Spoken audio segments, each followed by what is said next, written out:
Look at the question number 16. If sine theta is equal to 3 by 5, then the value of 1 minus cos square theta is. So here the expression is 1 minus cos square theta value.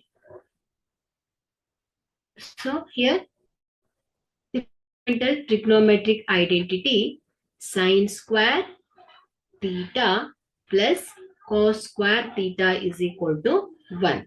So sine square theta is equal to 1 minus cos square theta. Okay. So ಇಲ್ಲಿ sin theta ವನ್ನ ಕೊಟ್ಟಿದ್ದಾರೆ ಎಷ್ಟು 3 by 5 ಅಲ್ವಾ. So 3 by 5 whole square.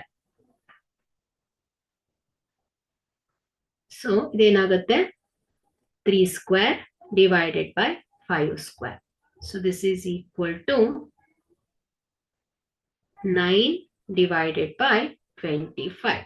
So ಇಲ್ಲಿ sin square 9 by 25 ಆದ್ರೆ so 1 minus cos square theta ಕೂಡ ಏನಾಗುತ್ತೆ 9 by 25 ಆಗುತ್ತೆ ಮಕ್ಕಳು. ಸೊ ಯಾಕೆ ಹೇಳಿ ಇಲ್ಲಿ sin square theta is equal to ಏನಾಗಿದೆ 1 minus cos square theta ಆಗಿದೆ by the trigonometric identity. So ಹಾಗಾಗಿ ಇಲ್ಲಿ the value of 1 minus cos square theta ಏನಾಗುತ್ತೆ ಹೇಳಿ 9 by 25. Okay. So A is the correct option.